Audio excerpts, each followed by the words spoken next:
A few years later, the colony of Massachusetts was openly sentencing white men to slavery for penal offenses. In 1641, for example, William Andrews was condemned to slavery by the General Court for assaulting his master. John Hazelwood and Giles Player were also sentenced to slavery for theft and housebreaking. Although some Indians were reduced to slavery and servitude in the first decade of the 17th century, the colonial masters continued to rely on the poor whites of Europe. From the very beginning, poor white children were picked up on the streets and in the almshouses of London and Bristol and Amsterdam and shipped off to the colonies. The first step on this road was taken at the first meeting of a representative political body in white America.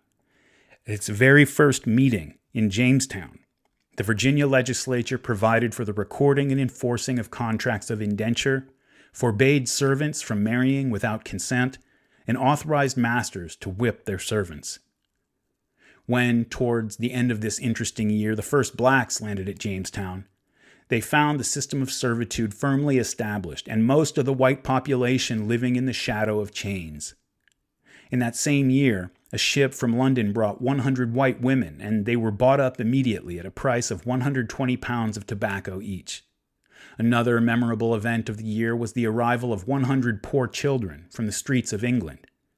8 years later, about 1,500 kidnapped children were sent to Virginia, while the authorities pleaded for another shipment of the friendless boys and girls.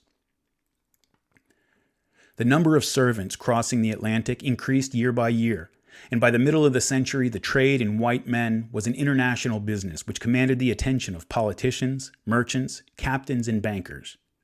The servants came from all over Christian Europe, from Germany and Holland and Sweden and Scotland. Most, however, came from England and Ireland. They came, these Christian demi-slaves, the same way most black slaves came, crammed shoulder to shoulder, toe to toe, the living and the dead side by side in the unventilated holds of crowded ships. In this respect, and others, there were striking similarities between the white slave trade and the black slave trade. In fact, many of the same ports and the same merchants were involved in both trades.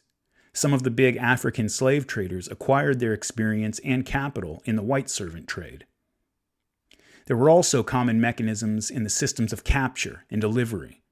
It was not for nothing that the trade in Irish servants was called the Irish slave trade. As a side note, the 1611 King James Bible used the term servant, where most other versions use slave or bondsman. So that's a context worth keeping in mind when that word servant is used in secular documents of the same age. Back to the article. The trade in men, whether white men or black men or red men, was big business, and the men who profited from that business used the accepted merchandising and marketing skills. Most of the big traders and captains relied on hired agents who scoured the countryside, distributing propaganda leaflets and trumpeting the virtues of life as a bonded servant in Virginia or Maryland or Pennsylvania. But when these methods failed, other forms of persuasion were used, including kidnapping and coercion, usually with the explicit or implicit cooperation of the authorities. Ruthless agents called spirits openly kidnapped men, women, and children on the streets of Bristol and other cities and held them in depots until the day of departure. These spirits were good at their trade. One man said that he had spirited away 500 persons a year for 12 years. In 1617, an affidavit was sworn out against one William Thien, who spirited away 840 persons in a single year. As can be imagined, this was not a particularly good period for people who liked to walk the streets alone. In fact, things got so bad in London that one could precipitate a riot by shouting the word spirit. There were other stratagems, equally successful. Some ship captains made a practice of visiting the Clerkenwell House of Correction and plying the women prisoners with drinks. When the women were sufficiently drunk, the captains, with the connivance of the warden, would carry them off to America. On November 17, 1692, one Narcissus Luttrell noted in his diary that a ship lay in Leith going for Virginia, on board which the magistrates had ordered 50 immoral women out of the houses of correction, and 30 others who walked the streets after 10 at night. From time to time, the colonial authorities scheduled special projects. For example, there was the famous and controversial project for sending some 1,000 young Irish girls to Jamaica for breeding purposes.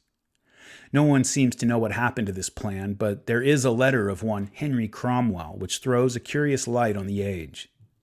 Concerning the young women, although we must use force in taking them up, it is not in the least doubted that you may have such number of them as you shall think fit to make use upon this account.